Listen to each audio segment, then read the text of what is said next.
सिनबो प्रभु जिसु ख्रिस्टनि मुङै गुड फ्राइडेनि मुङै आं बयनोबो गोजोननायखौ फोरमायनो थाखाय आङो बेबायदिनो आं सानाखैमोन नोंथांमोनजों दिनैनि बे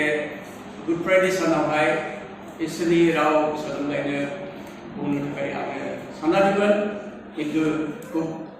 इसोरा जों गासैखौबो जगायना होयो आरो इसोरा जों गासैबो नांगौखौ इसोरा जोंनो होयो बेनिखायनो दिनैनि बे गुड फ्राइडे प्रग्रामाव नोंथांमोनाबो दिनै नोंथांमोननि जेसेबांनाखि बे मण्डलिनि फोथायग्रा बिश्वासिफोर आरो बेयाव नोंथांमोननि जेनोखि हाबाव आंखौ वेलकाम खालामनायनि थाखाय आं नोंथांमोनखौ हाजासे रोजा रोजा साबायखर होयो आं इसोरनि बाथ्रा बुंनायनि सिगां आङो गुसुङै मोनसे शास्त्रबाद फरायनि बेनो जाबाय जहननि लिरनाय 19 28निफ्राय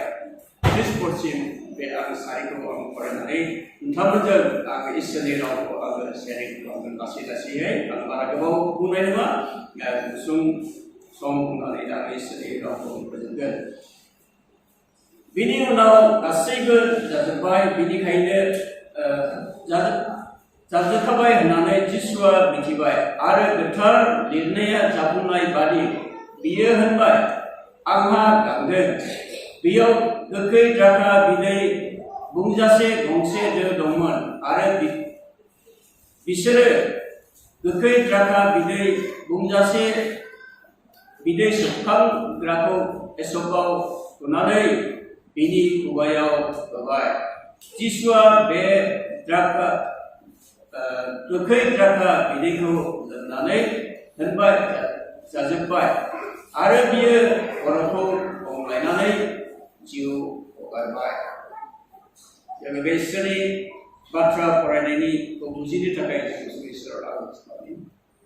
गोजौसिनथाराव थानाय महिमाजों बुंफबनाय गोथां जिउ आफा बिखौ हामबायसै दिनैनि बे जोंनि क्रुसाव थैनायनि सान गुड फ्राइडे बेखौ जेनाखि टपिक जेनाखि फरायबाय आङो जेनाखि जहननि लिरनाय 19-28-30 पदसिमाव जे बाथ्रा बुंदों बेखौ बुजिनो थाखाय आफानो जोंनो मेलेम गियान आसिरबाद बेखौ गासैबो नोंनि सहाय नोंनि आसिरबाद नांगौखौ आफा बेयाव जेसेबांनाखि जोंनि कंग्रेसआव जथुमनाय साफ्रोमबोनि गेजेराव नों बुजिनो गियान आसिरबाद होदो नों आंनो बुंनो थाखाय नोङो गुसुथि मेलेमफ्राव थानानै नों सहाय खालाम गासैबो बुंग्रा नोंसो आफा रावबो नोङो परामर्श होग्रा नोंसो बेनिखायनो नोंनाव जों खावलायदों प्रस्ताबखौ आफा नों मोनफा मोनफा बिजिरनो थाखाय आंनो सक्ति खालामखौ हामबायसै आफा नों जोंनि बासायगिरिखौ आमेन दा जोङो बेवहाय जोङो फरायनानै जोङो मोननो हाबाय जेब्ला जिसु ख्रिस्ट'आ क्रुसाव थैनायनि सिगां बियो दंमोन बियो जेब्ला क्रुसाव थैनायनि सिगां जेब्ला क्रुस दंफाङाव दंमोन बे समाव जिसु ख्रिस्ट'आ फंसे राव बियो बुंदों बे बुंनायनि बुंनायनि ओंथियानो जाबाय आङो गांदों होननाय बे बाथ्रा फंसेखौ जिसु ख्रिस्ट'आ जेब्ला क्रुसाव दंमोन बे थैनायनि सिगां बे बाथ्राखौ बुंदोंमोन मानो बुंदोंमोन जिसु ख्रिस्ट'आ बेखौ जोङो बेयाव स्पष्ट बे शास्त्रनि गेजेरजों मोननो हायो जिसु ख्रिस्ट'आ जेब्ला बियो गावनि गासैबो जोंनि बुहुमाव थानाय मानसिफोरनि गासैबो पापफोरखौ बानस'नो थाखाय जिसु ख्रिस्ट'आ बेयो बे गासैबो मानसिफोरखौहाय गावनियाव मोननो थाखाय जिसु ख्रिस्ट'आ बे क्रुसाव थैनायनि सिगां गावनि जिउखौ हरनायनि सिगां जिसु ख्रिस्ट'आ बे बाथ्राखौ जोंनो फोरमायदोंमोन दा बेनिफ्राय जों मिथिनो मोनो जिसु ख्रिस्ट'आ बे गासैबो आङो गांदों बे जिसु ख्रिस्ट'आ गुबै बियो मानसि हिसाबैहाय बियो मानसि हिसाबैहाय बियो गांदोंमोन गुबै बे दैखौ बियो गुबै गांदोंमोन मानसि हिसाबैहाय नाथाय बिनि गांनायनि ओंथियानो जाबाय जोंनि पापाव थानाय मानसिफोरखौ परित्रान होनो थाखाय मुक्ति होनो थाखाय जिसु ख्रिस्ट'आ बे दै गांनाय बे गुबै गांनायखौ जोंनो थाखाय दिनै प्रकाश खालामदोंमोन बेनिफ्राय जों मिथिनो हायो जिसु ख्रिस्ट'आ दिनै जोंखौ गावनियाव मोननो थाखाय दिनै गुड फ्राइडे होननानै बुङोब्ला मोजां दिनै शुक्रबार बे मोजां शुक्रबार जिसु ख्रिस्ट'आ दिनै क्रुसाव थैदों बे थैनायखौ जों बयबो साफ्रोमबो मानसिफ्रा दिनै जों मोनदांगासिनो दङ जोङो गोदोनिफ्रायनो जिसु ख्रिस्ट' क्रुसाव थैनायनि बे क्रुसाव थैनाय बा सिखांफिननायखौ जों बयबो मानसियारि फोथायारिफ्रा इसोरखौ फोथायारिफ्रा बेखौ फालन खालामबाय थाबोयो दिनै जोङो बेखौहाय जोङो लानानै दिनै जोङो मिथिनो हायो जिसु ख्रीष्टआ नंगौयै जोंनि थाखाय बे कालवारि क्रुसाव थैदों आरो बे थैनायनि गेजेरजों जोंनि पापआ गासैबो मुक्ति जानायखौ जों मोननो हायो दा बेनि गेजेरजों जोङो बेखौहाय दिनै जों गावखौ जों दांनानै जों गावखौ जोङो मोनदांनानै बा जों गावखौ सिग्रोमनानै जोंनि जिबनाव मा अबस्थायाव दङ जों बबे अबस्थायाव दङ जों जिसुजों दंना गैया जिसुनाव थादोंना थायाखै जों बबे जोंनि जिबना बबे खनायाव जोंनि जिबना दिनै दङ जों बेखौ जोङो गावखौ दिनै गथायनो जोङो दा जोङो मुगाया खाथियाव फैबाय समा दिनै जोंबो थोनबाय जोंबो जोंनि समा दिनै थोनबाय दिनै गावखौ इसोरनो गथायनो थाखाय गावखौ इसोरनाव गथायनो थाखाय गावखौ इसोराव समर्पण खालामनो थाखाय इसोरा दिनै जोंखौ बे जिसु ख्रीष्टआ गावनि स्वयं बिसा हौवानि गेजेरजों जोंखौ परित्राण होनो फैनायनि गेजेरजों जोंखौ दिनै फोरोंबाय बा जोङो आह्वान खालामबाय दा जोङो जिसु ख्रीष्टआ दिनै इसोरजों आरो मानसिजों दिनै गोबां दिनै पार्टिफोर दंसैमोन गोबां दिनै इसोरनि जों दिनै बिरोधि मावनायजों इसोरनि बिरोधि पाप मावनायजों इसोरजों सोमोन्दोआ दिनै गोबां दिनै आकाश पाताल दिनै गोबां जाबायमोन नाथाय जिसु ख्रीष्टनि दिनै कालवारि क्रुसाव थैनायजों लोगोसे जोंखौ मिलन खालामबाय जोंखौ खाथि सोमोन्दो खालामबाय जों गोजानाव थानाय मानसिफोरखौ दिनै जोंखौ खाथि सोमोन्दो खालामबाय मानो जिसु ख्रीष्टनि कालवारि क्रुसाव थैनायनि गेजेरजों जोंखौ खाथि सोमोन्दो खालामबाय नङाब्ला जोङो पापावनो गोदोबायमोन पापावनो थाबायमोन पापावनो जोङो भुगिनांबायमोन नाथाय बेखौ इसोरा जोंखौ अनखांनायनि गेजेरजों बे जोंखौ गासैबो मानसिखौ दिनै खाथि सोमोन्दोआव दिनै जोंखौ लाबोबाय इसोरा जोंखौ खौसेयाव लाबोबाय क्ल'सआव लाबोबाय गावनि खाथियाव लाबोबाय सोमोन्दो दिनै जोंखौ लाबोबाय बेनिखायनो इसोरा दिनै जोंखौ अनो इसोरनि अननायजों जोङो बेबायदि मोजां दिनै खाबुखौ दिनै मोनबाय दा बेनिफ्राय जोङो बेवहाय कल'सियानि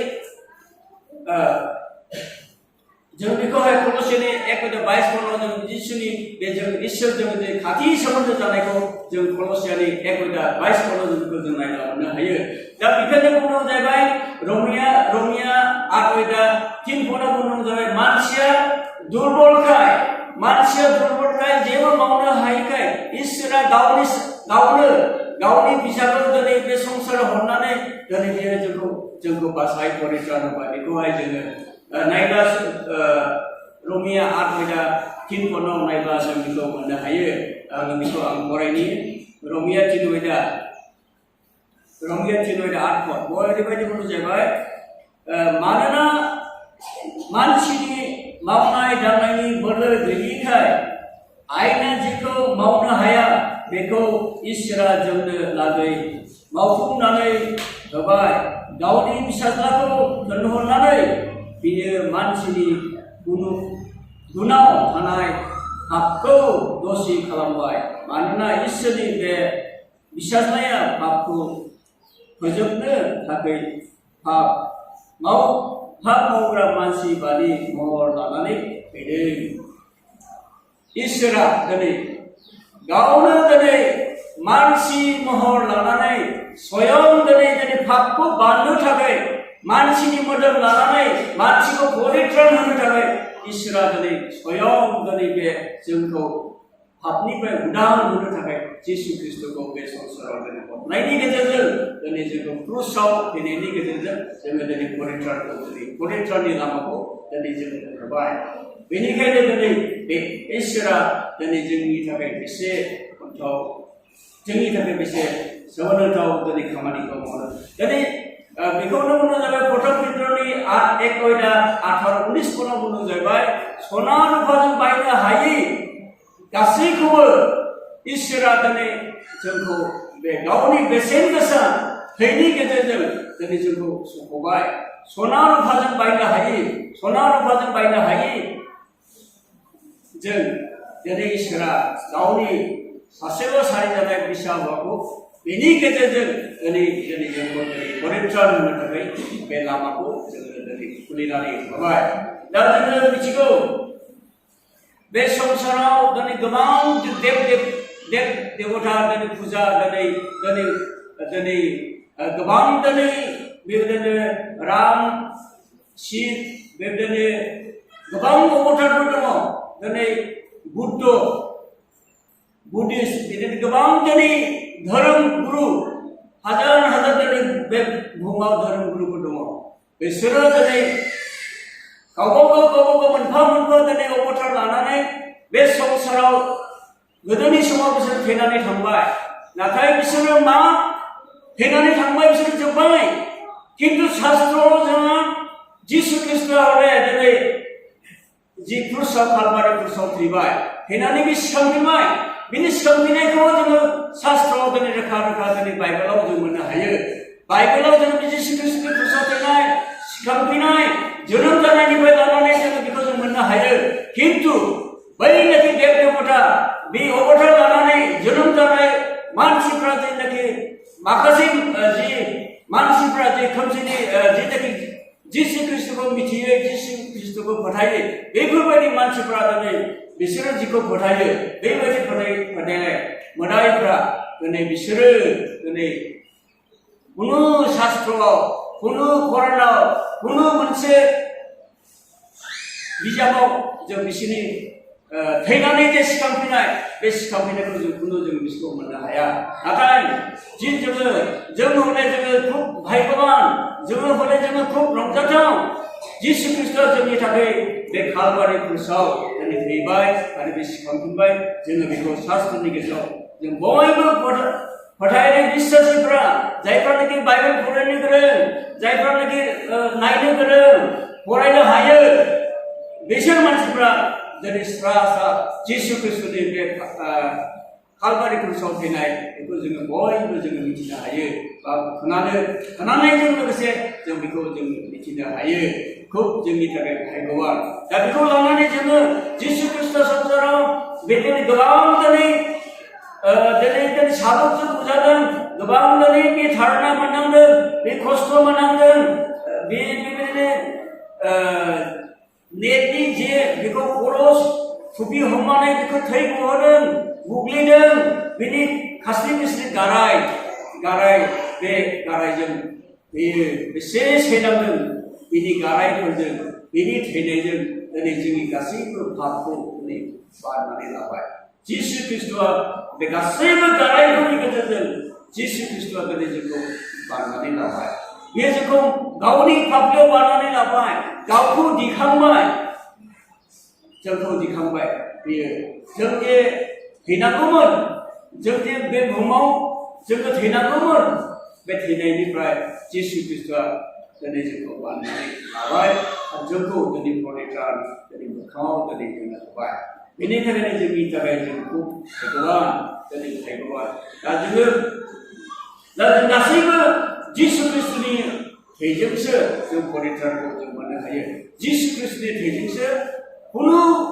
मोनसेबो थैया जोंनि परित्रानखौ होनो हाया। एकमात्र जिसु ख्रीष्टनि थैजोंसो जों परित्रानखौ जों मोननो हायो आरो जिसु ख्रीष्टनि थैयावसो जों परित्रानखौ मोननो हायो। बेनिखायनो बुंनो जाबाय 1 करिन्थियास 6:20 बुंनो जिसुआ गावनि दाम गोसा थै होनानै जोंखौ बारनानै लाबाय। जोंनि दाम गोसा, गावनि बेसेन गोसा बेयो थै होनानै जोंखौ बारनानै लाबाय बा बांनानै लाबाय, जोंखौ बानसबाय। दा बेनिखायनो जोङो बेयावहाय जोङो प्रथम करिन्थियास 6:20 जों नायोब्ला बेखौ नुनो मोनो। दा जोङो बेनिफ्राय जोङो जिसु ख्रीष्टआ दिनै बियो जेब्लानाखि बियो जन 19:30 बुंनो जाबाय, बियो गोखा गोखै दाखा बिदैखौ जेनाखि रम सेनाफ्रा दिनै बेखौहाय जे धारणा होदोंमोन, धारणा होनानै बेखौ बिनो गोखा गोखै दौनानै जेब्लानाखि जिसु ख्रीष्टआ बेखौ लोंनायजों लोगोसे जिसु ख्रीष्टनि लोंनायजों लोगोसे बियो मा बुंदों, गासैबो जाजोब्बाय, फुरा जाबाय। बे गासैबो बे बाथ्राखौ दिनै जिसु ख्रीष्टआ दिनै बे स्वयं दिनै बुंदों। बे Johani tulislah 30 peraw ke bahasa Indonesia dan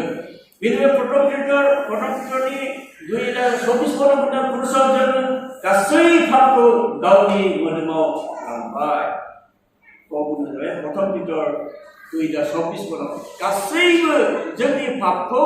dia berusaha lambai Yesus Kristus ni berusaha ini kita jadi kasih fakto lambai बेनिफ्राय द्वितीय कोरिन्थियर 5:21 पेराव बुंनो जाबाय बेयाव बुंनाय इसोरबादि धोरोमै जानो इसोरा बेनो गासै पापखौ होबाय इसोरबादि धोरोमै जानो थाखाय बे गासैबो क्षमता गासैखौबो इसोरा बेनो होबाय होननानै दिनै बुंदों दा बेनि गेजेरजों जोङो मिथिनो हायो जिसु ख्रीष्टआ जोंनि थाखाय बियो मोनसे मोजां दिनैनि दिनाव जिसु ख्रीष्टआ दिनै गासैबो जोंनि पापनि थाखाय बियो जोंखौ बानसबाय बानबाय दा बेजों जेब्लानाखि जिसु ख्रीष्टआ क्रुसाव आलायजादोंमोन दोनदोंमोन बेयाव जों नायनो मोनो लुकनि टेक्सटआ 36 पदाव बुंनो जाबाय जिसुजों लोगोसे सानै दाखुखौ बियो सानै मानसिखौ बियो क्रुसाव बेजों लोगोसे खर' बेगें मोननाय जायगायाव बे सानै मानसिखौ जिसुजों लोगोसे बेखौ क्रुसाव होफादोंमोन बेजों लोगोसे जिसुखौ क्रुसाव होनायजों सानै मानसिखौ होनाय समाव जिसु ख्रीष्टआ बिसोरखौ मा होनदों औ आफा बिसोरो जेबो मिथिया बिसोरो गावसिनि दायखौ जेबो मिथिया बिसोरखौ नोङो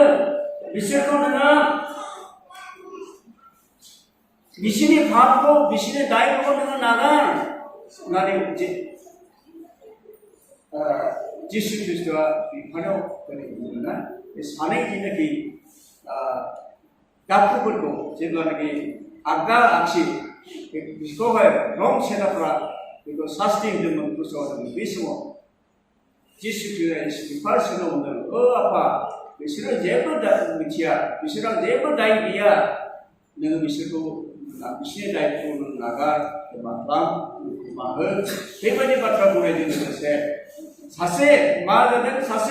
इसोरखौ नाजावनायजों लोगोसे प्रभु जिसुनि बुंनाय बाथ्राखौ गोसोआव लानायजों लोगोसे बेयो गथायनायजों लोगोसे लोगो बियो परम देशआव जिसु ख्रीष्टजों बे फानायखौ जों मोननो हायो बेनिखायनो दिनै जिसु ख्रीष्टनि गासैबो खामानिया दिनै बाथ्राया दिनै जाजोबनांगौखाय बे जाजोब्बाय बेखौहाय जोङो गीतमाला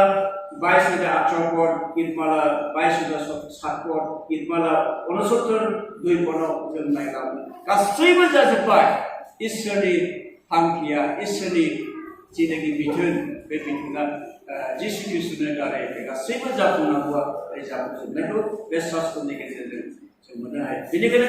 जहरनि लिरनाय सुंद' 6:7 पदाव बुंदों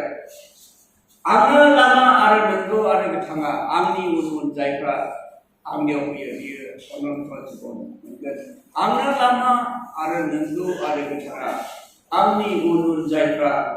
आंनियाव फैगोन बे अनन्त जिबन मोनगोन बेनि थाखायनो जोङो मिथिगौ दिनै जिसु ख्रीष्टआ जेब्ला 2000 बोसोरनि सिगां बेयो कालभारि क्रुसाव थैनायखौ जेब्ला जोङो नायो गोसोखाङो रियेलि जिसु ख्रीष्टआ नंगौयैनो बियो 2000 बोसोरनि सिगां इजराइलाव बे कालभारि क्रुसाव थैनायखौ जोङो जायफ्रानाखि इजराइलाव थांगोन बिसोर बेखौ नुहुरनो हागोन आङो जेब्लानाखि 2019 आं जेब्ला इजराइलाव थांदों मोनथाम हादराव थादों जिसु ख्रीष्टनि जि सोमोनांथाव खामानि मावनाय जायगायावहाय बे समाव आङो समायाव नुदों जेब्लानाखि जिसु ख्रीष्टआ गेटसेमानि बागानाव बियो आरज खालामदोंमोन गावनि सेलाफोरखौ लानानै बे समाव बे जायगाफ्रा बेबायदिनो जिनाखि बागान बे बागानाव अनेक बिफांजों बागान बे गिदिर हमस'नो हायि बिफांमोन बियो राननानै सेवबाय बा रानख्रेबनानै थाबाय आरो बेनो खिलिफिननानै दिनै मोजां बिफां दिनै जानायखौ जोङो स्वयं बे मेगनजों आं बेखौ मोननो हादों दासिमबो दङ बे जिसु ख्रीष्टआ गावनि गेटसेमानि बागानाव बियो प्रार्थना खालामदोंमोन गावनि सेलाफोरखौ लानानै हमनायनि सिगां बे जायगाफ्रा दासिमबो दङ आरो जिसु ख्रीष्टआ जे कालभारि क्रुसाव थैनायनि जायगाफ्रा दासिमबो दङ बेनि जिनाखि सिन बे शिल्पखौ माखासे मिउजियामफोर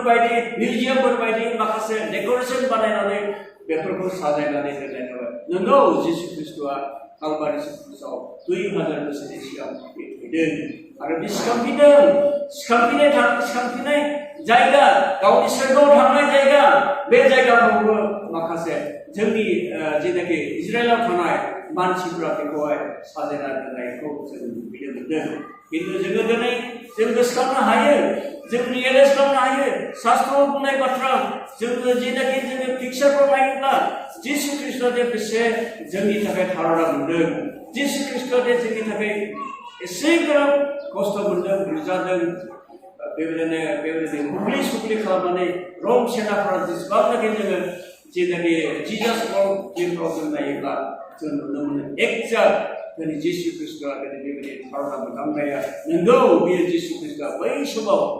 बेबायदिनो बे थारना मोनदोंमोन। मानि थाखाय? जोंनि गासैबो पापखौ बानस'नो थाखाय, जोंनि पापखौ दिनै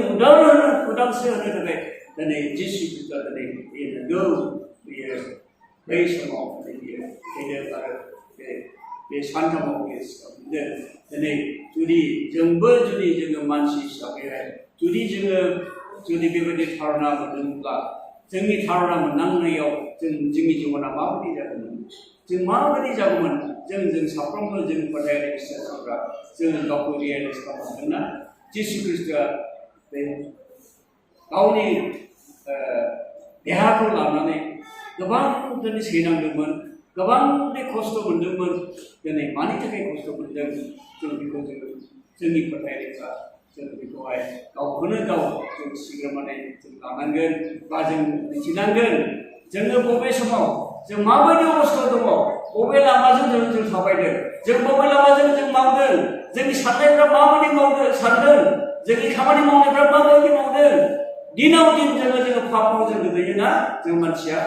दिनाव दिन एक सेकेन्ड जोङो गाज्रि सानोना जोंनि मानसिनि जिबनाव सैताना गोबां जोंनि जिबनाव खामानि मावोना। एक सेकेन्डआव जोङो बेनिफ्राय एकदम जोंनि मेगनफ्रा जोङो नायोना। मानो?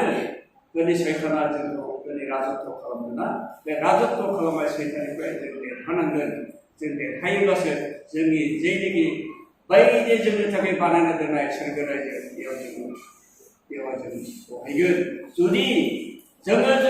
इसोरनो जोंनि गावनि जिबनखौ जोङो होनो रोङाखैब्ला, जोंनि जिबनखौ जुदि जोङो इसोरनो जों गथायनो रोङाखैब्ला, जोङो बै खेंखायनांगौ जि दोरोङाव जों बेयाव जों थांनांगोन। अब्ला जायफोरनाखि बिश्वासि मानसिफोर, जायफोरनाखि फोथायग्रा मानसिफोर, बै मानसिफ्रा आलो गोजोन सोरगोआव थाङोब्ला, माखासे मानसिफ्रा बै दोरोङाव थाङोब्ला बेसे दुखुनांथाव जागोन ना, बेसे दुखुनांथाव जागोन। बेनिखायनो दिनै जिसु ख्रिस्ट'आ दिनैनि जेनाखि गुड फ्राइडे सुक्रुबार दिनाव जिसु ख्रिस्ट'आ दिनै कालभारि क्रुसाव फैदों। बे दिनैखौ जों बयबो गावनि जिबनाव लानांगोन। जोङो बेखौ सानहरनांगोन, जोंनि थाखाय जिसु ख्रिस्ट'आ कालभारि क्रुसाव फैदों। आंनि गासैबो पापनि थाखाय बे कालभारि क्रुसाव फैदों। बे फैनायखौ जों बयबो एक्सेप्ट खालामनो हानांगोन, जों बयबो नाजावनो हानांगोन। अब्लासो जोङो जोंनि परिचयनि नामाव जों मोननो हागोन। बेनिखायनो बै दिनैहाय बे 3 नम्बर उरिष्या बेप्टिस्ट मण्डलिनि जेसेबांनाखि बिश्वासि फोथायारिफोर, बयनिसिमबो आं बेखौनो गुरै खावलायदों, बेखौनो बुंदों। जिसु ख्रिस्ट'आ दिनै जोंखौ आह्वान खालामदों, जिसु ख्रिस्ट'आ दिनै जोंखौ कल खालामदों। जोङो गिर्जाफोर फैनाय माने मा? जों जिसु ख्रिस्ट'खौ फोथायनाय, जिसु ख्रिस्ट' नाजावनाय, बेनि जों बयबो जोंनि जिबनखौ जेब्लाबो इसोरनो होब्लासो, जिसु ख्रिस्ट'नो होब्लासो जों बयबो रंजा बाजा सोरगोआव सानसे समाव मोनलायगोन। बेनिखायनो जों फोथायनायाव बिश्वासाव जों जेब्लायबो नांथाबनानै जेब्लायबो जोङो गुरै नम्र जों जानो सेस्था खालामनि। आरो सैताना जेब्लायबो जोंनि जिबनखौ नेरनाय सिंहफोर बायदि बे सैताना जों नेबाय थायो। दिनाव दिन जोंनि जिबनाव गोबां दिनै सैताना जोंखौ पापाव लांनो थाखाय सेस्था खालामो। जोंनि साननायफोरजों, जोंनि मावनायफोरजों, जोंनि आखल आखुफोरजों सैताना जोंखौ जेब्लायबो नेबाय थायो। बेयो गावनियाव लांनो थाखाय, जोंखौ फुस्लायनानै लांनो थाखाय। खिन्थु जोङो बेफोरखौ जोंनि जिबनाव स्थान होनो नाङा आरो स्थान होआलासे जेब्लायबो इसोराव जोंनि जिबनखौ जोङो दोननानै थायोब्लासो प्रार्थनायाव जुदि नेनानै थायोब्लासो इसोरा गिदिर आशीर्बादखौ होगोन आरो जोंनि फोथायनाया जेब्लायबो